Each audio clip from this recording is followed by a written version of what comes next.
Olá, mundo! Como é que vocês estão? Vocês estão bem?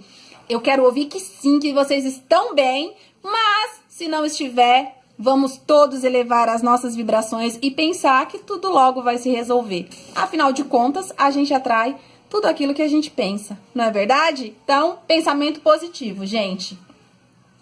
Sejam muito bem-vindos a mais um vídeo do Glamourize Canal. Se você não é inscrito ainda, inscreva-se, deixa o like. Se você já é inscrito, permaneça. E vamos assistir o vídeo, né, gente? O vídeo de hoje é um vídeo que não é um vídeo fácil, tá? Não é um vídeo fácil. Já vou avisando pra vocês que muito provavelmente eu chore no decorrer desse vídeo e talvez ele fique um pouco longo. Então, prepara a pipoca, o guaraná, senta aí que lá vem história. Ai, gente, eu já gravei alguns vídeos sobre depressão, já gravei o que a gente mais ouve quando tem depressão, já gravei vídeo para as pessoas que se sentem um fardo na vida da família pelo fato de terem depressão, mas eu nunca contei de fato o que realmente aconteceu, como se deu a minha depressão e o que houve comigo. E hoje eu vim aqui contar pra vocês e eu espero muito que esse vídeo sirva pra inspirar vocês e sirva também pra vocês enxergarem que se eu conseguir, você também consegue. Então, vamos lá. Eu vou tentar seguir a ordem cronológica, mas a minha memória, ela não é lá muito boa. Eu não lembro nem o que eu tomei no meu café da manhã de hoje. Quem dirá o que aconteceu há quase 10 anos atrás, mas eu vou tentar seguir a ordem cronológica o máximo que eu conseguir, tá? Bom, há mais ou menos 10 anos atrás, acredito que em 2008, eu comecei a ter umas dores de cabeça muito fortes. Eram, assim, dores de cabeça que eu chegava a desmaiar. E eu chegava a desmaiar quando, até que teve uma vez que me deu essa dor de cabeça e eu não enxergava. Abri os olhos e cadê? Não via nada. Aí a gente começou a passar no neurologista e o neurologista pediu todos os exames de cabeça que vocês imaginarem. Eu fiz eletroencefalograma, raio-x, ressonância magnética, eu fiz tudo. Tudo que vocês imaginarem sobre cabeça, eu fiz. E não deu nada.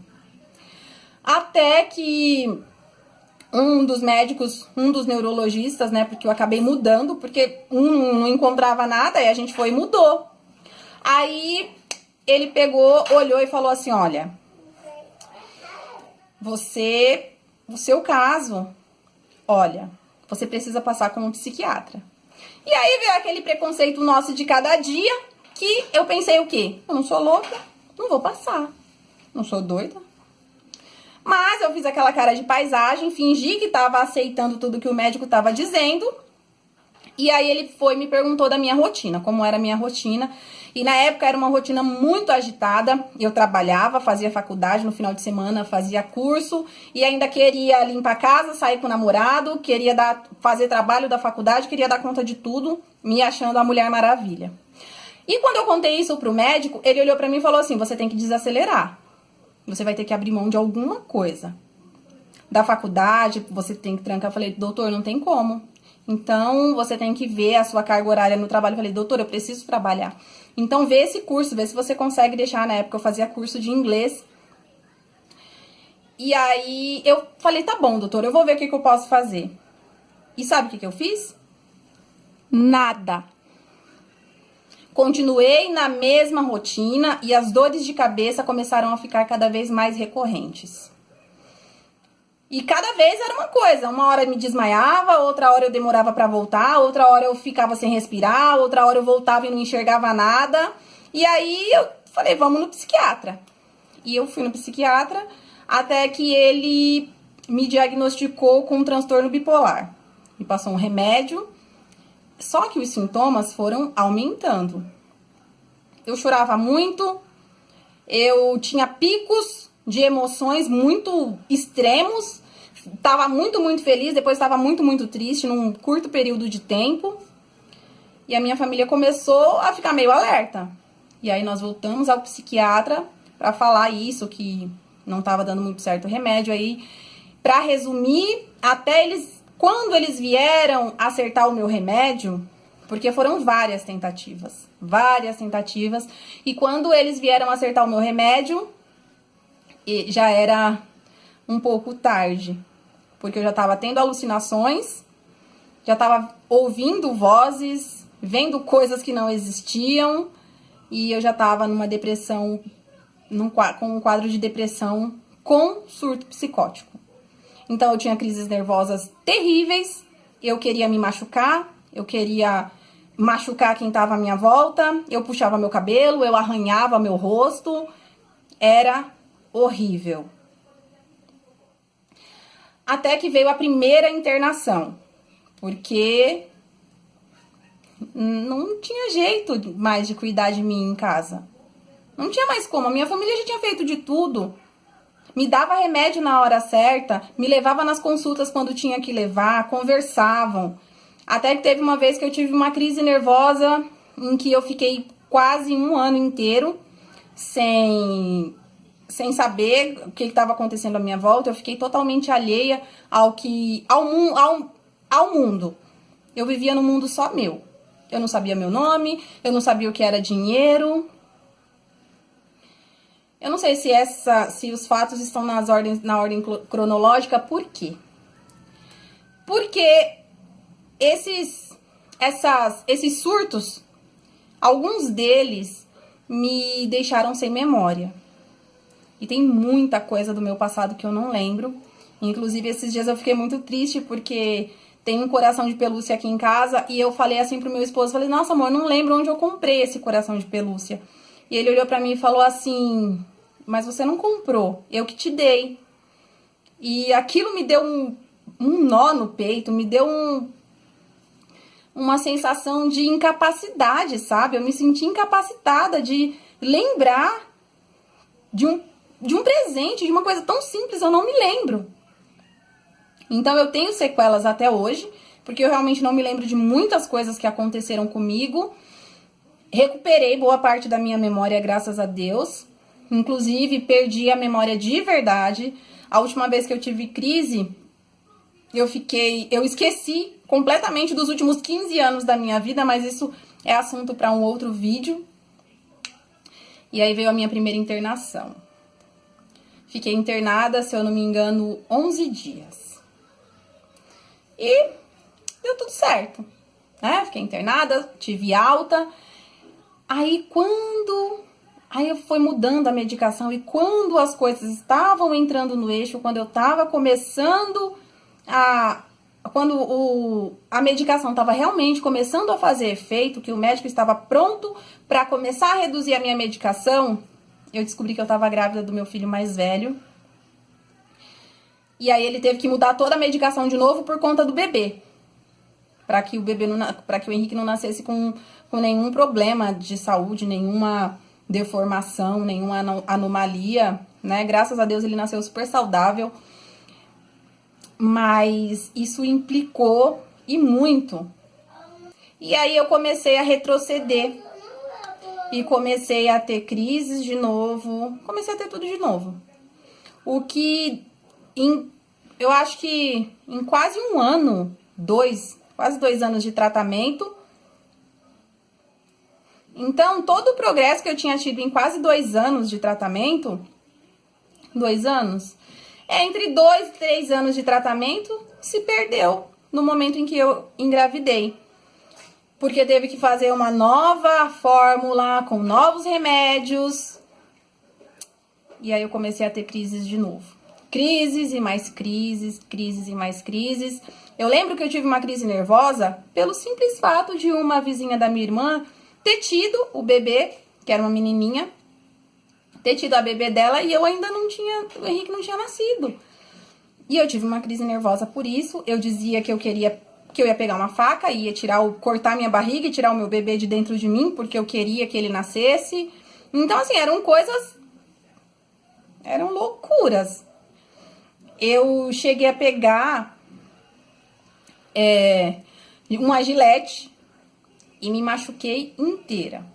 Fiz vários cortes nas minhas costas e na época a minha família chegou até a achar que era alguma coisa sobrenatural, porque eram vários cortes em formato de cruz. E aí ficou todo mundo se perguntando, não foi ela que fez isso. E um tempo depois eu acabei me lembrando que sim, fui eu que peguei a gilete do meu ex-cunhado, dele fazer a barba, e cortei todas as minhas costas. Aí, eu sei que eu tive uma gravidez super conturbada, por conta das crises nervosas, por conta das alucinações. Eu não dormia, o meu marido não dormia, porque ele tinha muito medo de eu acordar no meio da noite e fazer alguma besteira. Eu não ficava sozinha. Até que veio o momento do parto. O Henrique nasceu, por um erro médico, ele passou da hora de nascer e acabou indo pra UTI neonatal. Ficou 7 dias. Ele ficou bem mal, ficou entubado. E isso mexeu demais com o meu psicológico, que já não era bom.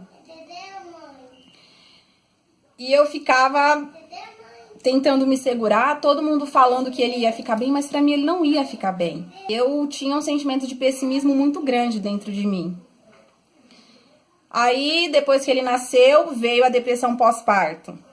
Eu não conseguia cuidar dele, eu não conseguia pegar nele, porque na minha cabeça eu ia pegar e eu ia machucar, eu ia prejudicar, eu não conseguia, simplesmente não conseguia cuidar do meu filho. Essa foi a fase mais difícil da minha vida, porque foi quando veio a minha segunda internação. Nisso, o Henrique, ele já estava com 6 meses. E aí, eu fui internada. Essa foi, sem dúvida, a pior fase, foi o pior momento da minha vida pra mim. Porque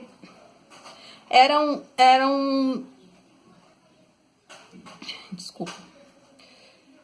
Era uma sensação muito ruim, porque a minha irmã, ela levava ele pra me ver todos os dias no horário de visita. Todos os dias ela levava, só que todos os dias quando eles saíam, eu tinha uma crise. Porque eu não queria que ele fosse embora. Era frustrante pra mim ficar 1 hora com o meu filho por dia. Eu queria mais, eu queria cuidar dele. E quem cuidou do Henrique, que é o meu filho mais velho, hoje ele vai fazer 7 anos já, foi a minha irmã, até quase 1 ano de idade. Porque eu não respondia pelos meus atos, eu não era responsável, eu não era capaz de cuidar. E eu uso a expressão eu não era capaz porque eu realmente não era capaz, eu não tinha capacidade de cuidar nem de mim, quanto mais de um bebê. E hoje eu me sinto em dívida com o Henrique, porque até 1 aninho de idade dele, ele não teve um amor de mãe. Mas não porque eu não queria amá-lo, eu amava. Não é porque eu não queria dar o meu amor de mãe pra ele, mas porque eu não conseguia. Eu não me reconhecia como mãe, eu não reconhecia ele como meu filho.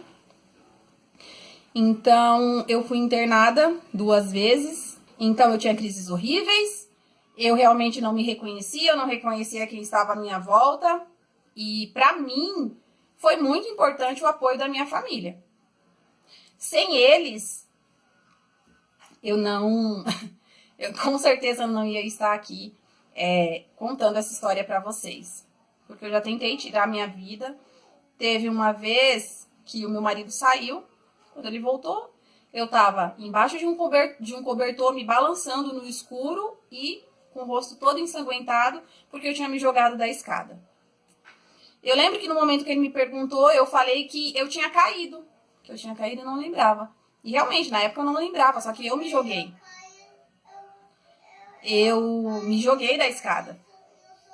Eu lembro que eu fiquei de joelhos e me inclinei pra frente e saí rolando escada abaixo e acabei me machucando. E por sorte, foi só peguei 2 pontos na testa, ou 3, não lembro. Enfim, peguei 2 pontos na testa, ou 3, eu não me lembro. E é isso, gente. Eu já sofri pra caramba com a depressão. A depressão já cagou na minha cabeça várias vezes. Mas hoje eu quero dizer pra vocês que eu não me envergonho nem um pouco de estar aqui contando isso pra vocês. Muito pelo contrário, eu me orgulho. E eu quero dizer o seguinte, que se eu conseguir, Vocês com certeza conseguem também. Então, não importa se a pessoa tá numa clínica sem sequer saber o próprio nome. Tenham fé, não desistam, porque ela consegue. Mas você, familiar, tem que apoiar essa pessoa e tem que trazer ela de volta, porque sozinho a gente não volta. Entendeu? Então é isso, gente. O vídeo de hoje foi esse. Eu espero muito que vocês tenham gostado. Compartilhe esse vídeo. De repente tem alguém precisando ouvir essa história. Se você gostou, deixa o seu like. Se você não gostou, beijo de luz pra você. Passa amanhã, que eu tenho certeza que você vai achar um vídeo que você vai gostar muito. Um beijo e até o próximo vídeo. Então, um beijo e até o próximo vídeo.